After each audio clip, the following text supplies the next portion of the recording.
Clyburn, you said you've been in the House for how long?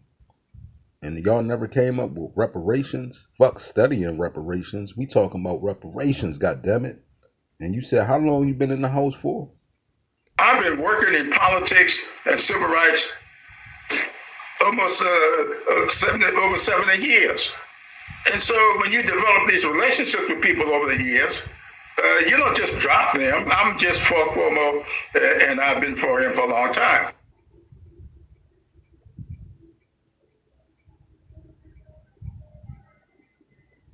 Wasn't he some type of scandal? This dude here that's running for mayor again of New York, Cuomo, wasn't he in some type of scandal? It is your best interest that I must serve. After months of allegations and an investigation that alleged he sexually harassed 11 women, including 9 state employees, this morning, facing possible impeachment, New York Governor Andrew Cuomo announced his resignation. Given the circumstances, the best way I can help now is if I step aside and let government get back to governing. Disputing many of the allegations outlined in the investigative report, Cuomo says his behavior was taken out of context, while acknowledging he has been too familiar with people and that his sense of humor can be insensitive and off-putting.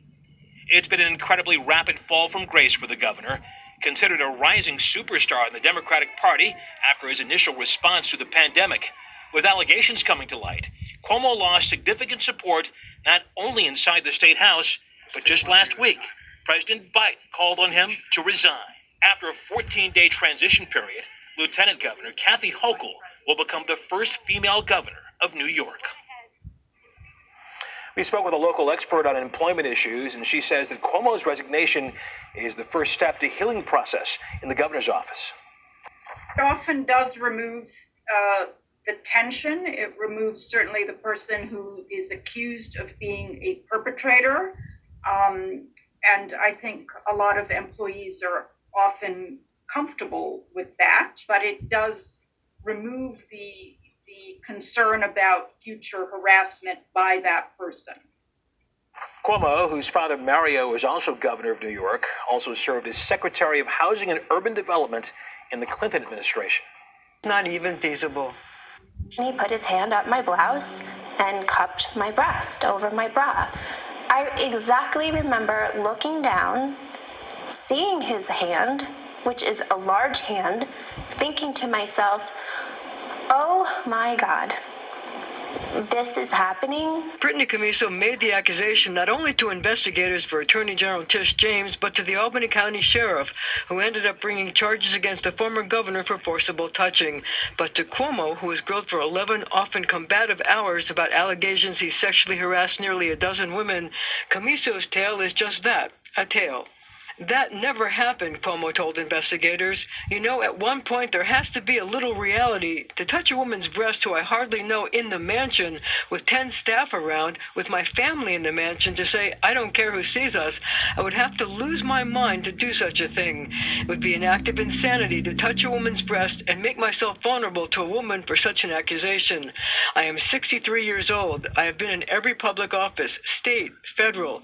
Numerous people have tried to set me up. I'm always wary of people. I have phenomenal precautions. I mean, it's just not even feasible. This is the first time we've heard Cuomo's actual testimony. It was released by Attorney General Letitia James, whose investigation led Cuomo to resign as governor on August 10th. Cuomo's 515-page deposition was released, along with the transcripts of 11 women who testified against him. But the most damning, because it could lead to a misdemeanor conviction, was Brittany Camiso's. She also said that Cuomo touched other parts of her body while she was taking this selfie. I then felt, while taking the selfie, his hand go down my back onto my butt, and he started rubbing it. Not sliding it, not, quickly brushing over it, rubbing my butt. The governor was asked at length about his penchant for kissing people. There are many pictures of him kissing people at various public events. He says it's usually on the cheek, but he may have kissed staffers on the lips at staff parties or birthdays. He was also asked, have you ever lied down on a couch with your head on the lap of a staffer? I have laid down on the couch often because I have a bad back. But, insisted Cuomo, I'll put my hand behind my head to sort of prop it up. Cuomo also made it clear he didn't care for the investigator hired by James, June Kim, a deputy under former U.S. Attorney Preet Bharara, who previously investigated the Cuomo administration and led the prosecution of Joe Percoco, the governor's longtime aide who he once described as Mario Cuomo's third son. I mean, the concept of you as the resolution to the conflict as an independent reviewer is bizarre to me and raises ethical and legal questions, Cuomo said. Now, Cuomo left the interview with a parting shot at June Kim. I would like to say it was a pleasure, Mr. Kim, Cuomo said, but I'm under oath. Dick Brennan here now with more on those new developments tonight. Dick? Yeah, Christine and Maurice, Attorney General Tish James has already begun looking for someone to investigate the first two cases, and now the pressure builds even more on Governor Cuomo tonight. Another allegation, this time from someone who did not work for the governor. In fact, the woman had never even met him before. She said it happened at a 2019 wedding reception. The New York Times reports 33-year-old Anna Ruck says, first, Governor Cuomo touched her bare lower back and she moved his hand away. She then says he placed his hands on her face and asked to kiss her. Ruck says she pulled away, but apparently not before Cuomo kissed her on the cheek. The new incident has prompted Long Island Congresswoman Kathleen Rice to tweet a call for the governor's resignation. And tonight, two other alleged sexual harassment victims are tweeting their support of Ruck. One of them, former staffer Charlotte Bennett, said in a statement earlier that the governor has refused to acknowledge or take responsibility for his predatory behavior. Bennett claims Cuomo made her feel as if he wanted to sleep with her based on what she called his inappropriate questions. State Senator Alessandro Biaggi worked in the governor's office in 2017. When a governor of a state asks a young staffer who is 25 years old if she has sex with older men or if she has sex outside of her relationship, that is not only inappropriate, it is abusive. Cuomo had issued a statement yesterday saying, I now understand that my interactions may have been insensitive or too personal. Some of the things I have said may have been misinterpreted as an unwanted flirtation.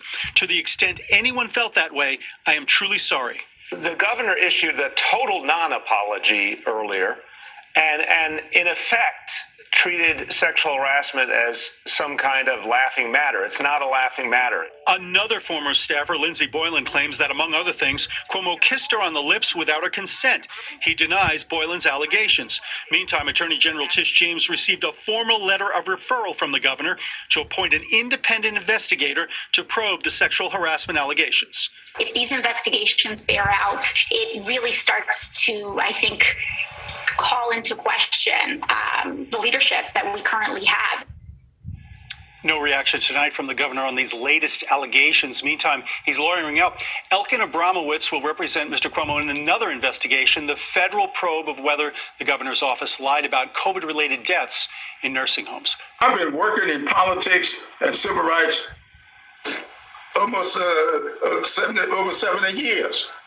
And so when you develop these relationships with people over the years, you don't just drop them. I'm just for Cuomo, and I've been for him for a long time. As calls grow for New York City race to be a referendum on the party's direction.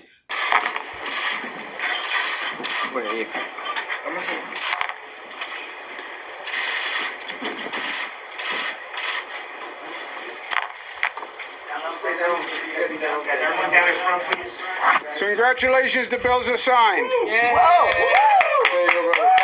Thank you. Birthday, Reverend Al Sharpton. I don't even want to tell you how many years I have known the Reverend. Remember when you were a child and your parents would say, I've known him for 20 years. You would think, how is that even imaginable? 20 years. Someone's going to die soon.